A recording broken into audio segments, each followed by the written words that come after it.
우리 함께 하나님의 말씀을 보겠습니다. 창세기 16장입니다.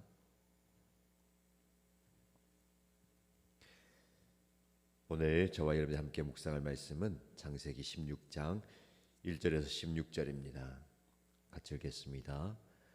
아브라함의 아내 사레는 아이를 낳지 못하였다. 그에게는 하갈이라고 하는 이집트 사람 여종이 있었다.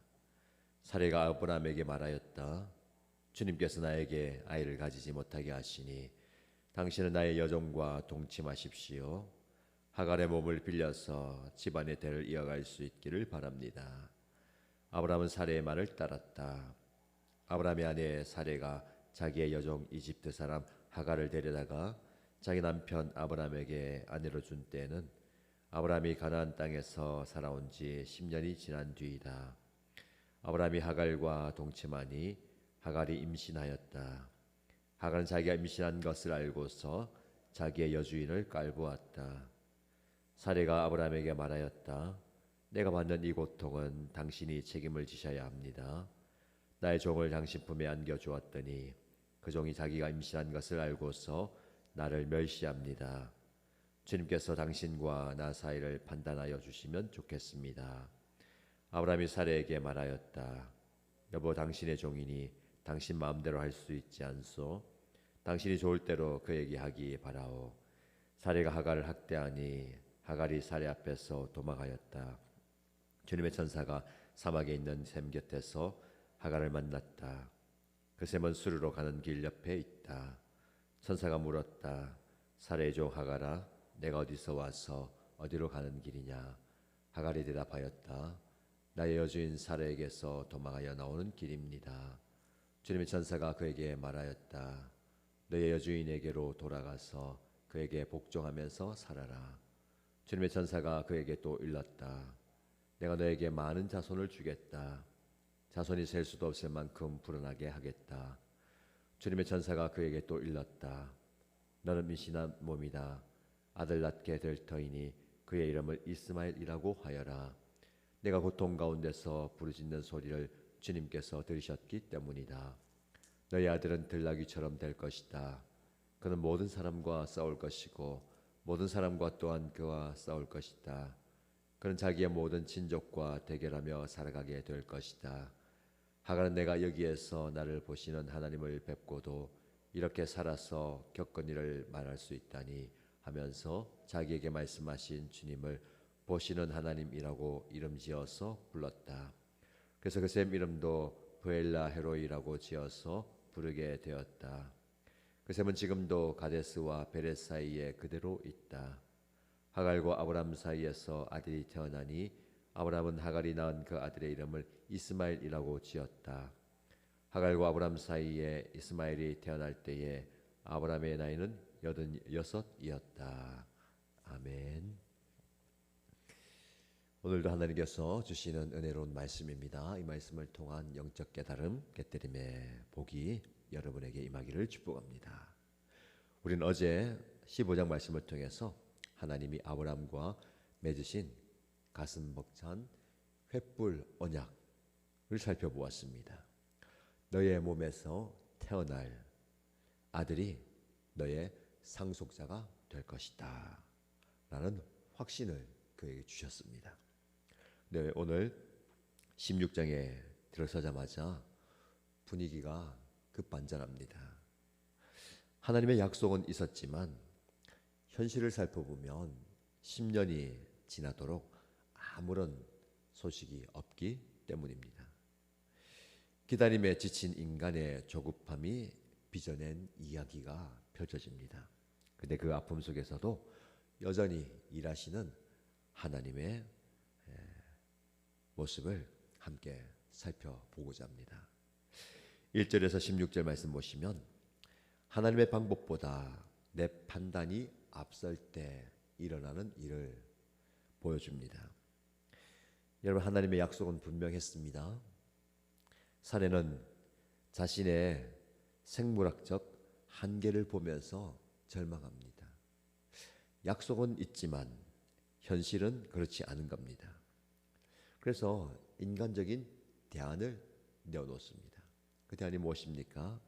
자신의 여종 하갈을 남편 아브라함에게 주어서 그 하갈을 통해서 아이를 낳자라는 겁니다. 아브라함도 이 제안을 덜컥 받아들입니다. 결과적으로 하갈이 임신했지만 축복 대신에 가정에서는 갈등과 학대라는 비극이 찾아오게 됩니다. 여러분, 믿음은 단순히 하나님의 약속을 아는 것이 아닙니다. 그 약속이 이루어질 때까지 하나님의 방식을 기다리는 것입니다.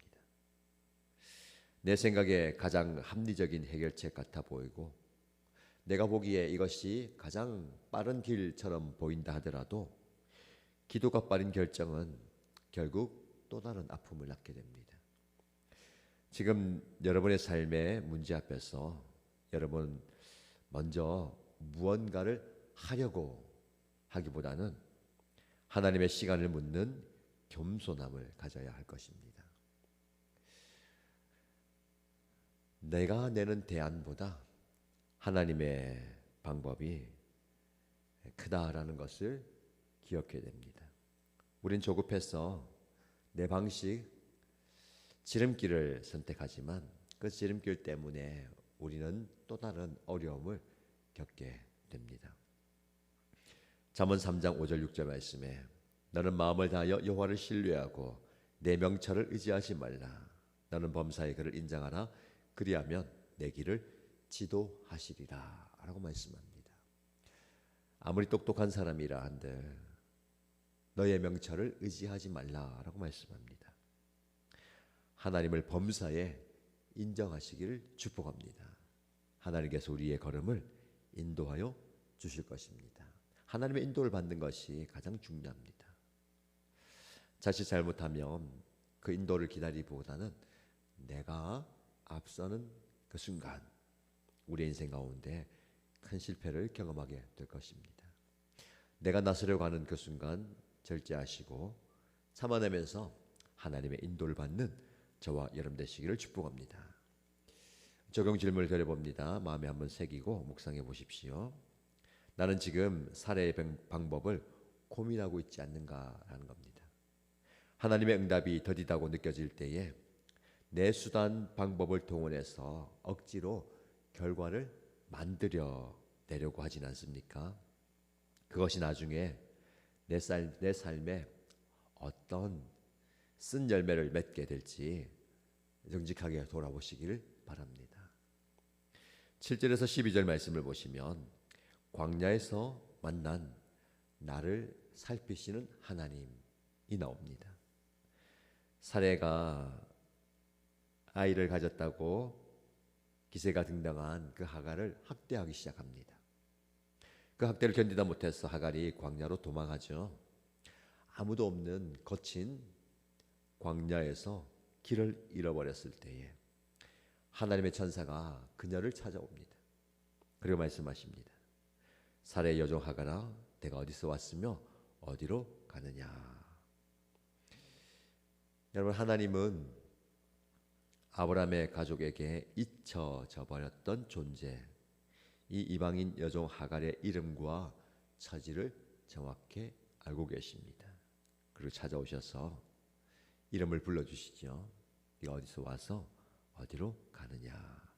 하나님이 몰라서 묻는 게 아니죠. 내가 너를 돌아보고 있다라는 확신을 주십니다. 하나님께서 그녀에게 다시 주인에게로 돌아가라라고 말씀합니다. 그리고 그녀의 아들 이스마엘에 대한 약속을 주십니다. 하갈은 여기서 큰 위로를 받습니다. 그리고 그 자리에서 고백하죠. 나를 살피시는 하나님, 나를 돌아보시고 돌보시는 하나님. 그래서 그 셈의 이름을 부엘라 헤로이라고 짓습니다.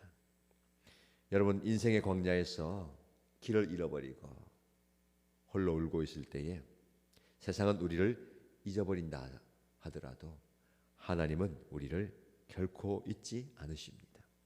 우리를 기억하시고 우리의 이름을 불러주시고 우리의 여정을 보살피시고 돌보십니다. 우리가 겪는 고통의 소리, 신음의 소리를 다 듣고 계시는 줄 믿습니다. 그분이 하갈을 돌아보는 것처럼 우리를 돌보시고 돌아보시고 보살피다라는 것을 기억하십시오. 잠언 15장 3절 말씀에 여호와의 눈은 어디서든지 악인과 선인을 감찰하신다라고 말씀합니다. 하나님의 눈은 잠시도 감지 않으십니다. 불꽃 같은 눈으로 우리를 감찰하신다. 세밀하게 돌보신다라는 겁니다. 하나님의 시선이 머물지 않는 곳이 없습니다. 우리는 사람의 시선을 피할 수 있고 우리의 시선이 머물지 않는 곳이 참 많이 있습니다. 그러나 하나님께서는요, 우리의 모든 사정을 다 돌아보고 계시고 다 듣고 계시고 다 살피고 계십니다. 이스라엘 백성들의 신음소리를 다 듣고 계시고 하나님은 결국 그들을 그곳에서 건져내시죠. 이런 적용 질문을 마음에 새겨보시고 하루를 묵상해 보십시오. 내 고통을 지켜보시는 하나님의 시선을 느끼고 있는가라는 겁니다. 아무도 내 사정을 몰라준다고 느낄 때에 하갈아, 네가 어디서 와서 어디로 가고 있느냐 물으시면서 나를 주목하시는 하나님, 나를 돌아보시는 그 하나님의 눈동자를 의식하고 계십니까? 하나님은 여전히 지금도 우리를 살피시고 계시는 줄 믿습니다. 13절에서 16절 말씀 보시면 고통의 끝에서 지어진 이름 이스마엘이 나옵니다. 하나님은 하갈을 통해서 태어날 아이의 이름을 이스마엘이라고 지어주셨습니다. 그 이름의 뜻은요, 하나님이 들으신다입니다. 하갈이 겪은 고통의 신음소리를 하나님이 외면하지 않고 다 들으셨다라는 증거입니다. 비록 이 일이 인간의 실수로 시작된 복잡한 관계 속에서 벌어진 일입니다. 그런데 하나님은요, 그 인간의 실수 결과물까지도 하나님의 섭리 안에서 돌보십니다. 우리가 살면서 옳지 않은 선택으로 인한 결과물이 참 많습니다. 우리는 지혜롭게 한다고 생각하고 이걸 선택하지만 그 선택에 따른 결과가 우리를 참 힘들게 만들잖아요. 그런데 그렇게 섞여버린 뒤죽박죽된 우리의 삶의 질서를 하나님께서 돌아보시고 우리의 신음과 우리의 고통을 들으신다라는 겁니다. 지금도 우리의 삶은 저와 여러분들의 실수와 잘못된 선택으로 엉망이 된 것처럼 보일 때도 있습니다. 그러나 하나님은 그 깨어진 조각들조차도 버리지 않으시고 우리의 부르짖음을 들으시면서 당신의 그 놀라운 구원의 역사를 이루어 가고 계십니다. 여러분, 여러분의 실수를 만회하려고 애쓰기보다 그 실수를 안고 하나님 앞에 내어 드리십시다. 이스마엘의 은혜, 즉 들으시는 은혜가 그 삶의 자리에서 시작될 줄로 믿습니다. 하나님, 제가 또 연약하여서 넘어졌습니다. 또 실수하고 실패했습니다. 그러나 나의 그 아픔을, 나의 그 연약함을 들으시는 하나님, 내 삶의 자리에서 나를 돌아보시고 나를 구원하소서라고 기도하는 저와 여러분 되시길 축복합니다. 시편 50편 15절 말씀입니다. 환난 날에 나를 부르라. 내가 나를 건지리니 네가 나를 영화롭게 하리로다. 환난 날에 우리가 해야 할 것은요, 하나님의 이름을 부르는 것입니다. 주여 나를 불쌍히 여겨주옵소서. 주여 나를 도와주옵소서. 부르짖을 때에 우리 하나님께서 우리의 부르짖음을 듣고 우리를 건지실 줄로 믿습니다. 이 적용 질문을 마음에 새겨보십시오. 나의 신음소리를 듣고 계시는 하나님을 여전히 신뢰하는가입니다. 복잡하게 꼬여버린 문제들 속에서 낙담만 하고 계십니까? 아니면 내 고통을, 내 신음소리를 들으시는 하나님께 정직한 기도의 소리를 올려드리고 있습니까? 한숨으로 끝나지 마시고 신음으로 끝나지 마시고 그것이 하나님을 향한 기도로 승화되기를 축복합니다. 우리의 기도를 들으신 그 하나님께서 오늘 시간에도 우리의 간구를 들어주시고 놀랍게 응답하여 주실 줄로 믿습니다. 우리 함께 기도하겠습니다. 첫 번째 기도 제목 드립니다. 하나님, 내 방법이 아닌 하나님의 시간을 기다리겠습니다 라고 기도하십시다. 약속이 더뎌 보일 때에 조급함에 하갈을 취했던 아브라함의 실수를 반복하지 않기 원합니다. 내 명철을 의지하지 않고 끝까지 하나님의 선하신 인도하심을 기다리는 인내를 허락하소서라고 기도하십시다. 두 번째 기도 제목은 나를 살피시는 하나님을 의지하기 원합니다 입니다. 광야 같은 세상에서 홀로 남겨진 것 같을 때에 나를 지켜보시고 내 고통을 들으시는 브엘라 헤로이의 하나님으로 인해 다시 일어서겠습니다 라고 기도하십시다.